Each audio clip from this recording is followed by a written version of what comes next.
Hello. My name is Flavio. I'm so happy to be here with you reading the book Frank Baler Finds T.H. This is not the first video in this series.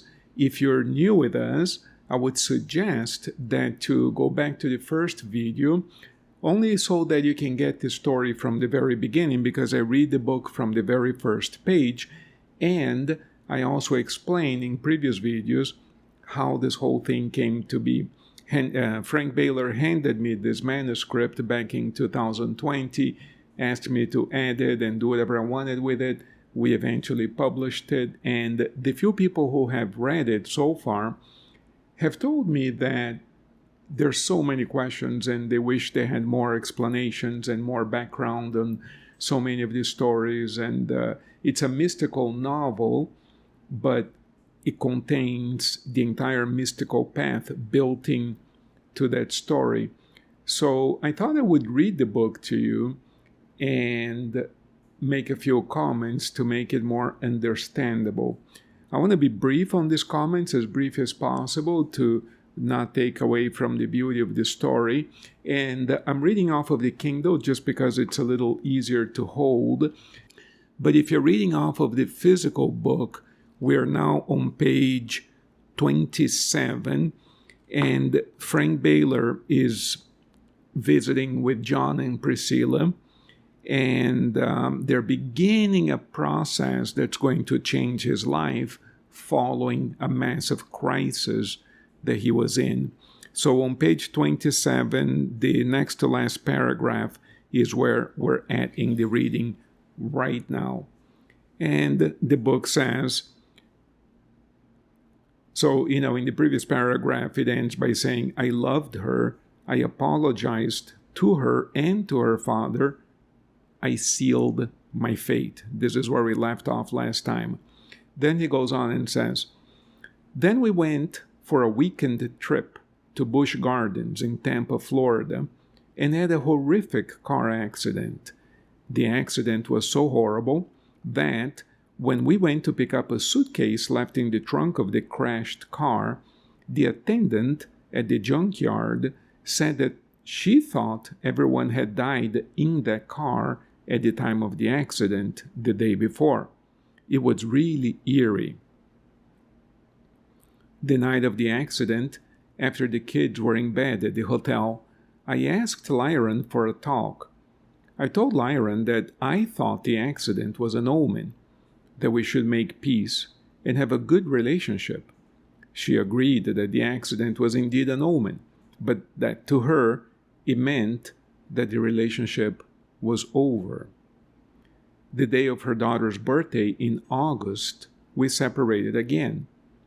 Although the relationship did not officially end in August of 2018, as John claimed to see in the chart, it was pretty much hell at home from August to November 2018. John told me many details of my life with incredible accuracy. According to the figure he had on his laptop, there was another woman in my life after my second wife who would be heavily influenced by the forces of darkness and who would just about destroy me. He said that, again, according to the chart, I was a good man with a good heart, and therefore I would not succumb to that woman's malicious plan and would eventually meet the real love of my life in this lifetime. One thing John emphasized several times was that the real love of my life was not Lyron. The woman who caused so much pain after my second wife, the one I thought of as the love of my life, he said, was simply a decoy, someone sent to me to burn away a whole lot of karma in a short time. She would be gone from my system soon and would be irrelevant to my future, according to John. Then he provided interesting astrological details about an upcoming love. John closed his laptop. His wife got involved in the conversation. They both looked at me intensely for what seemed like a long time. I was crying and in constant panic. All right. So I think what happened here is Frank Baler goes to see, remember, he was desperate. He calls Mercy. Mercy makes an appointment with John and Priscilla. He goes in to see John and Priscilla, and John starts off pulling up his natal chart and explaining to him some of his past, and Frank Baler simply giving some background, confirming the accuracy of everything that John is telling him, only based on the chart. In the complete story, remember, this is the abbreviated mystical novel, and I've explained in previous videos how the abbreviated came to be, but in the complete story, Frank explains that he actually thought John had spoken to Mercy, because Mercy was a friend of Frank Baler for many years. She knew about his life. She knew what was going on. And he thought that Mercy had actually fed John all of those details, because the accuracy, the precision with which John described so many events in his life was just uncanny. It was just unbelievable. So Frank told me, dude, I thought Mercy was in on this. This is something that he explains in the full mystical novel, not the abbreviated one. So the difference between the complete story and the abbreviated story is exactly that. A lot of those explanations that are not crucial to the mystical process were deleted. And that's how we cut out about 40,000 words and made this an abbreviated novel. So this is focused on the mystical process. So they're done with that part of it. They never go back to the natal chart. The first day, that was the first time. So now they close the laptop, and Frank Baler is crying in a panic. He can't sleep. He's in a big, huge crisis. So then the wife, Priscilla, starts talking. She says, Frank, she started, you must be strong, for you have strong trials and tribulations ahead. You must stay true to your essence. It cannot get any worse than this, I said. Oh dear, it has not started yet, she replied firmly. You know you're a seeker of the higher truth, John said. True seekers undergo similar processes, call them initiations if you will, but they all go through similar processes. I had to admit that was true. My mentor lived through similar circumstances, and most mystics I had studied were completely broken at one point in their lives. There's a purpose for everything, the wife said. You must develop your 5 superpowers. That is why this is happening for you. For me? I asked, showing frustration. John looked at me as if saying, don't be silly, you know better than that. Frank, she continued, what do you know about the biblical Samson? Oh, he fell for a hot woman and she betrayed him, I said, mostly expressing my own pain. Actually, that story has nothing to do with the man-woman issue, John interjected. Go home, read the stories of Joseph, Moses, Samson, David, and Daniel. Come back when you have something novel to say about these characters. I'm familiar with these stories. What are you trying to tell me? I asked with an air of petulance. Frank, my dear, it is enough for today. Read the stories and call us in the morning, Priscilla said. Okay, I answered without much of a choice. I stood up, offered them each the Namaste salute, lowered my hands, and walked out. John will see you tomorrow at 4 o'clock, the store manager said to me unceremoniously. The discrepancy between what they told me inside and what the manager said did not bother me.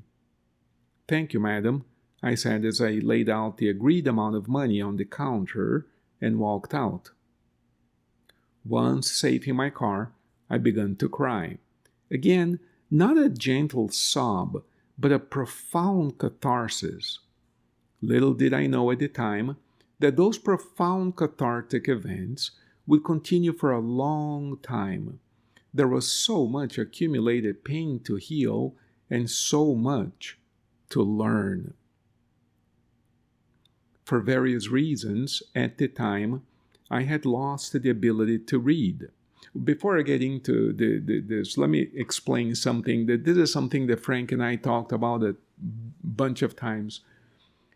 The question is, why do all these mystics go through massive dark nights of the soul, and why do they break down? But it is true, if you look at the story of Jesus, Socrates, if you look at any of the great mystics of the past, they all follow the same path, and that's what he's saying here.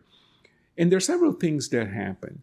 One of the things that happen, and this is not the only thing that's happening, but is one of them. One of the things that happens is that mystics are always looking to connect with the higher dimensions while incarnated, while here on this earth. In order to do that, they believe they need to free their minds of the hold that space and time has on them. So this is why the book begins talking about an astral projection and a time regression, because Frank Baler achieved that, the ability to travel in space and time, not travel in space and time as you see in science fiction movies, like with the physical body, but with the mind. You can actually project your awareness to a different place, and you can project your awareness to a different time. So in that process, it is inevitable, because everything in the universe comes with checks and balances. As you begin to free your mind from the hold that space and time has on you, you develop an awareness that you have always existed. You have not only been John, Peter, Paul, whatever, right? You have always existed. And this is where the notion of past lives come in. So we have all, according to these mystics, we have all lived forever in many different incarnations, if you will. Incarnation means a physical body, adopting a different physical body. So the same soul, the same entity will, just as I, as a human man, have had many cars throughout my life. So I got my first car when I was, I think, 17 years of age. I was in high school. And by the way, it was a Cadillac, for which I paid $100. I'll never forget my Cadillac. It was all rusty, but it was a Cadillac. And good way to start, I thought. And since then, I've purchased other cars and sold them, whatever, right? So think of a car as a vehicle that allows me to get around town. Well, think of the physical body. Now take that analogy and expand it. Now, as I was going from car to car, sell this one, buy that one, sell this, buy that, as I'm going from car to car, the driver, I in this case, was the same. The idea of reincarnation in the mystical context is the exact same idea. A body is simply a vehicle that we use to express ourselves and experience physical reality right now. But that body eventually gets, just like a car, for various reasons, the body ceases to be useful at one point, so we must detach from it. But we don't cease to exist, just like the driver still needs to get around. So eventually we got a new car. Similarly with the soul. Okay, I gotta detach from that body for various reasons that we'll discuss later. But eventually I need to go back and continue my process. So I need a new body, a new vehicle. And this is the idea of many lives, right? Well, what's the point of this whole discussion? The point is that we end up in this process of expanding awareness. Inevitably, we end up contacting or becoming aware of our past lives. It's inevitable. You don't have to look for it. You don't have to be searching for it. It's inevitable. Because there's this whole idea of karma. In other words, I'm not the way I am today for no reason. There's a reason. And a lot of it has to do with some of the mistakes that we have made. A lot of it has to do with some of the lessons that we have already learned. But also, a lot of it has to do with the pain that we inadvertently inflicted upon others. We have to sort of Because whenever we inflict pain, what we have there is a moment of unconsciousness. We're not aware of what we're doing. This is very, very difficult to explain. I remember a teacher of mine once saying that if you're 100% aware of your reality, you cannot smoke. It's impossible to pick up a cigarette and smoke, knowing what you're doing to your lungs and to your body. Therefore, according to this teacher, every smoker who smokes is having a moment of unawareness or unconsciousness. In this way, he taught me, because I also practice hypnotherapy like Frank Baler, in this way he taught me we can help a person who wants to quit smoking by helping him or her become aware, more conscious. And I have helped thousands of people quit smoking with a very simple process that we call hypnosis, and I help them become aware of what they're doing. It's impossible to pick up a cigarette. So it is equally impossible to hurt another human being when we are 100% aware and conscious of what we're doing. But we all have lapses in consciousness. It's like saying, I got distracted. It's like, if you're really paying attention, it's very difficult to have a car accident. If you think about it, most accidents, there's an element of distraction at some point in the process. At some point in the process. People say, oh, the plane crashed because the mechanics forgot to put in the fuel, whatever the case is, right? Okay, so there was a moment of distraction, not necessarily the pilot at the moment of the crash, but I'm just giving you an example. In every accident, and this is why we call them accidents, what we have there is the consequence of a moment of unawareness, lack of knowledge, lack of awareness, unconsciousness. So when we hurt someone, it may be a criticism, it might be a negative word, it might be a negative suggestion, it might be physical violence in some cases, because he talks about Lyran here being physically violent. All of those instances are instances of unawareness. If you're completely in yourself and aware, it is impossible to hurt someone else. So the lesson for the mystic who begins to remember his past lives is a lesson in awareness. Okay, I can remember that when I lapsed in awareness, it resulted in someone else feeling pain. In other words, I was unaware of my own divinity and the other person's divinity, and as a result, my actions, which were unintentional to a certain extent. Later in the book, Frank Baler explains exactly how that happens. But for now, I'm just telling you ahead a little bit.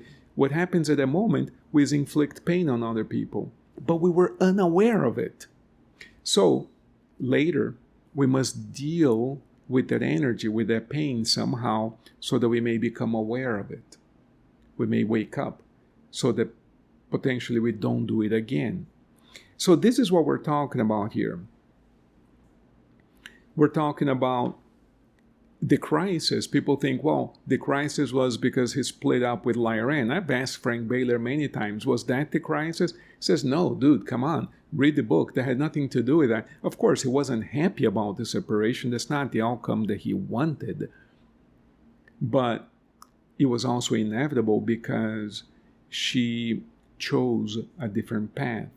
This is a very interesting concept that it's sad to a certain extent, because when he joined with Lyran, he was very explicit about the path that he was proposing they would follow. He proposed, he didn't force. She accepted the proposal. But at a certain point, she took a different path, completely different path in terms of spirituality, completely opposite path.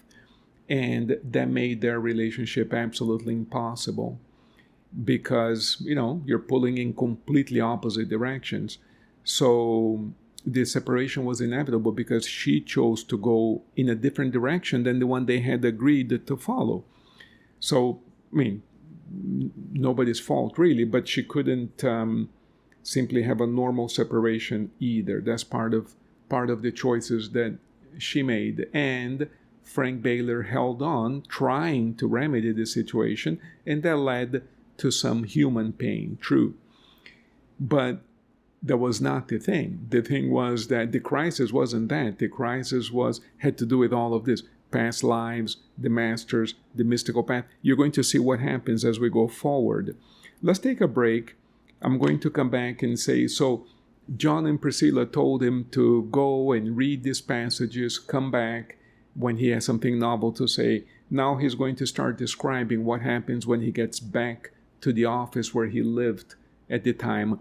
For now, if you haven't yet, I'm going to ask you to subscribe to the channel so that you can be aware of the next video when it's released with the continuation of the story. We're going to go through the whole book. The printed version of the book contains 412 pages, and we're on page, I think we're on page 28. No, 20.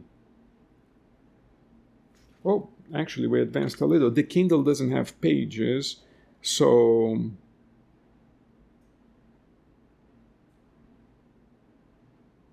okay, we're on page 31. Oh, we're making huge progress here.